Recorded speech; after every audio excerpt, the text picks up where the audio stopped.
Good afternoon, friends. In the last episode, we discussed GST on receipt of website and apps. Today's discussion will be in respect of, firstly, we'll summarize whatever we discussed last time, that is, receipts in relation to website and apps, because there was some confusion somewhere.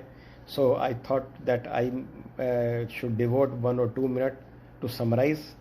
Then we'll discuss the OIDR services, which are also known as downloadable services, which may be provided from outside India or from India. And thirdly, we will discuss the receipts from the YouTube to the channels and taxabilities of the advertisers for the advertisement given by the advertiser to the YouTube. So we'll focus on 3 areas in this episode, and next time, the third episode of this digital world, we will take the software services. So friends, I'm enjoying this topic because it has given me a new learning as well. Because I'm not that friendly to the subject, but by virtue of all discussions and by virtue of all my research, I could be able to understand what is behind the topic and what is the actual areas which need to be discussed.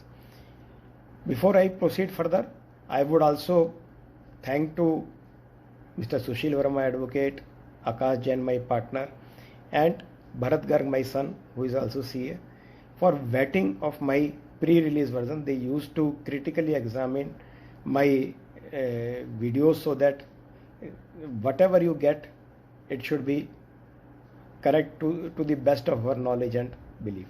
So friends, first of all, let us look at what we discussed last time in relation to websites and apps, because there was certain confusion in respect of the registration, whether app owner or website owner is required for registration in what circumstances. So friends, let me clear first that you are not liable for registration if the total receipts from the website and all other receipts does not exceed 20 lakhs. This 20 lakh figure is 10 lakhs in hilly areas, specified hilly areas, and rest of the country it is 20 lakhs. So until your receipts from website plus all your personal receipts which are taxable or exempt under the GST taking together does not exceed 20 lakh rupees, then you are not liable for registration. In case of individual and sole proprietors, please take care, because you are also doing a number of activities in your personal name, may or may not be taxable. When you calculate your 20 lakh turnover, then this 20 lakh for the purpose, this 20 lakh, all such receipts, whether taxable or exempt, would be included. This 20 lakh figure is not available, friends, in the two cases where there is no threshold limit, or whatever threshold limit you have availed that would exhaust on the day itself. Supposing you are supplying your own goods through your website, and goods are moving from one state to another. In that case, after that transaction, there will not be any threshold limit. You are liable for registration. Friends, in this category, I am keeping when the website or app owner is supplying own means personal goods from the own website. I am not talking about the third party website where the goods move from one state to another. The second case when there is no threshold limit is that if you are supplying third party goods or services from your own website, in that case you are liable for registration. Friends, please take care. Sometimes what happens that these websites are doing the businesses of their own sister concerns. Supposing ABC Limited there, who is the manufacturer and trader, and ABC website is there. So ABC website is doing the business of ABC Limited, which is a separate entity. In that case, ABC website would not be able to avail this basic assumption, because ABC Limited and ABC website are two separate categories. So this is in relation to the registration. The second point is in relation to the rate of tax. If you are acting as acting as an intermediary, this means website or app is acting as an intermediary, then whether you are providing services in India or outside India, the rate of tax would be 18% and that would be taxable. If website or app is acting as a principal, in that case, if the service is provided to an Indian, it will always be taxable.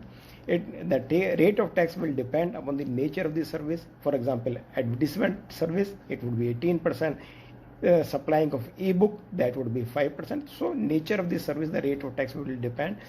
And if you are providing the services to a foreigner, that meaning thereby person located outside India against convertible foreign exchange, in that case it will be treated as an export unless it is an intermediary services. We have already said that intermediary services would always be taxable. So if you are providing services to person located outside India against convertible foreign exchange, it will generally be treated as an export.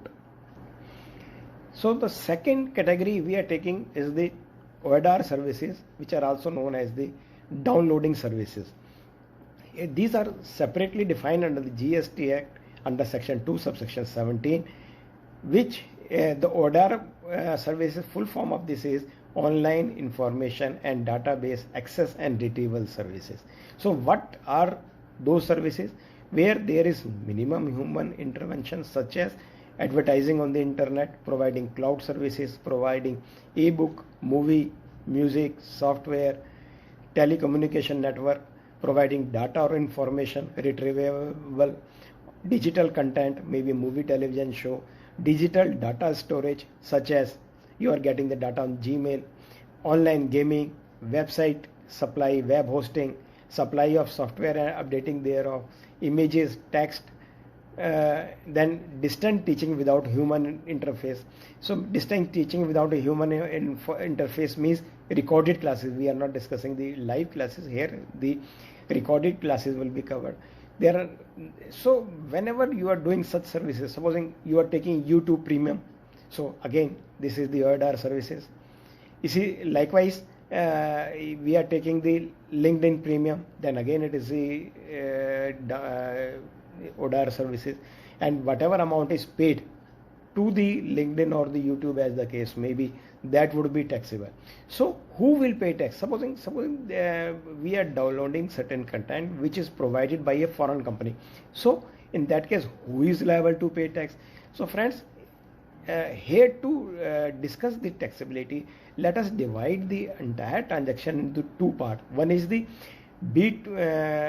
services to registered person in India and services to unregistered person in India. If the services are provided by a foreign company or foreign entity to a registered person in India, then tax would be payable on reverse charge basis. And please note that liability of reverse charge is absolute. Indian entity has to discharge that. IGST shall be paid on the RCM basis. ITC is certainly available if we are doing the taxable activity services. Please ensure that GST has not been charged by the foreign service provider. Why he could charge the foreign service provider? Friends, in case the foreign service provider is providing this services to the unregistered person, then he is liable to pay tax. We'll discuss in the next part. So please ensure that there should not be double taxation. If in case of B2 registered person services, in that case the foreign supplier will not charge the tax, but the business entity who is registered in India will pay tax on reverse charge basis. Supposing these services are provided by a business entity located outside India to unregistered person in India, what would happen? In that case, who will pay tax? Government has made a special provision in this regard. They stated that if the foreign company is not registered in India, it will apply for registration. The separate registration form REG 10 is prescribed from that, and they will appoint some representative or agent in India for the purpose of making payment of the GST. Tax may also be paid by international money transfer to SWIFT payment network. Only IGST shall be charged in such transaction, and that would be paid by the order. So in that case, please note that basically they want to equate whether the services have been provided to the business entity or to the non-business entity in India. In both the cases, it would be taxable. If it is provided to registered entity, then RCM would be applicable. If it is provided to unregistered, then tax would be paid by the foreign entity, either through the foreign SWIFT account or maybe through Indian agent who would be responsible to pay GST. And suppose, friends, in this category, if the services are OHDR services are provided from India to outside India, in that case, what would happen? Suppose Indian company makes some music or app, and this is being downloaded by a foreign entity. In that case, friends, they have stated that they have specified 7 conditions under section 13 subsection 12 of the IGST Act, and it has been stated that if 2 conditions are satisfied out of these 7 conditions, in that case, and if these 2 conditions are satisfied in a manner that place of supply is outside India, then it would be treated as export of the services. What are those conditions? That is the country code, billing address, where card is swapped, bank account of the recipient, address given by the recipient, etc., etc. So they have prescribed the 7 conditions, and if 2 are satisfied and these 2 are outside India, then it would be treated as export of services. And if these are supposing 6 conditions are in India, then this will not be treated as export of service, and it will be taxable in India. So friends, next category I like to take, this is again very interesting category. I have to had certain research. This is the activities at YouTube. Friends, we are aware that YouTube activities can be monetized. If I as a channel owner have more than 1000 subscribers, and there are the site or my content is viewed for more than specified hours, then the activities on the YouTube can be monetized. In that case, this is basically a partnership program between the channel owner and the Google. And third one is the advertiser. So what has happened, that some advertisement is annexed to my video, and whatever is collected from the advertisers by the Google is shared with the channel owner. Supposing I have made a video. इस video में अगर मैं supposing I have satisfied whatever the criteria, then I would go to the Google and ask for the monetization. In that case, they will find out certain advertiser for my video, which will be of the similar nature, which will be of the similar content, and based upon my clicks and all that, this revenue will be decided, and whatever this advertiser pays to the Google, out of that amount, certain amount will be shared to the channel owner. So what would happen? Let us look at what are the modalities of this. So far as the Google is concerned, Google YouTube office is located in India, and India it is located Haryana, to whom the advertisements are given. अगर मुझे कोई add देना होगा तो मैं Google India private limited GIPL को दूंगा, जिसका हरियाणा में ऑफिस है. Google will place ads based upon their own norms to a particular video. Generally 55% of the ad revenue is shared with the video owner in the foreign currency.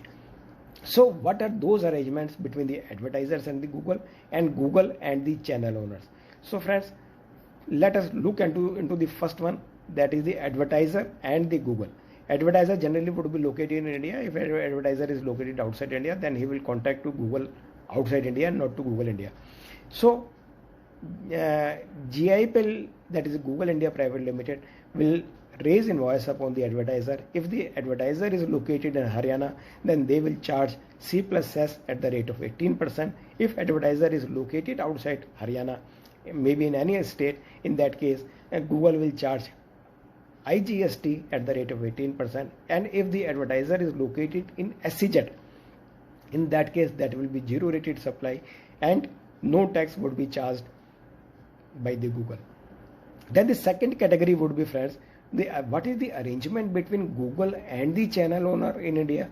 In this case, please note that channel owner will receive the share, whatever share from the advertisement revenue, it will receive share from the AdSense Singapore. This is again the Google's entity, AdSense Singapore, and this amount is received in dollars.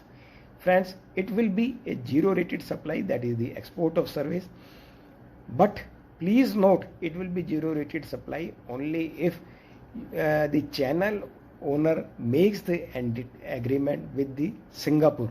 If the channel owner makes the agreement with some Google India or Indian entity of the Google, then it will not be an export and it would be taxable. So please note that whenever you go for the monetization, you will come to know that whether you are making the agreement with the Indian company or the foreign company.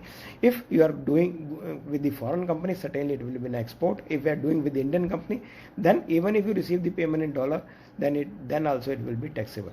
If channel owner receipts with the Google and his other business entity are more than 20 lakhs, कि अगर मान लीजिए मेरी जो receipts हैं अगर वो 20 लाख से ज़्यादा हो जाती हैं, जब मैं 20 लाख देखूंगा, जैसे हमने पहले डिस्कस किया था, मेरी गूगल से रिसीट जो यूट्यूब वाली है और इसके अलावा मेरी पर्सनल जितनी भी रिसीट्स हैं वो सब मिला करके 20 लाख से ऊपर हो जाती हैं, then I am liable for registration the GST, दो I will pay tax only on the Indian receipt if these are taxable and not on the export of service to the YouTube. I am repeating, friends, please ensure with whom you are making the agreement. Agreement should be made with the AdSense Singapore or any other entity of the Google outside India. If the channel is registered, because one more compliance we have to look, if the channel owner is registered in the GST, it should also raise invoice upon the Google AdSense, because it is a mandatory condition that whosoever is registered, he has to raise the tax invoice and compliance have to comply the provisions. So friends, this I thought that I should have certain discussion on the YouTube activities so far as the advertisers are concerned and the YouTube channels are, because it is always a question, a curiosity that how these things work and what would be the impact of the GST. I am repeating, so far as the advertisers are concerned, when they are giving advertisement to the Google, it would be taxable and tax would be paid by the Google, because he will raise the invoice and charge the tax. When the arrangement is between the Google and channel owner, generally it is the Google AdSense Singapore. In that case, it will be a export of service, not taxable, zero rated supply, not taxable. But for the purpose of registration, if it exceeds 20 lakh, the Google channel owner will be liable for registration. So friends, this was all about websites, apps, YouTube, downloading services.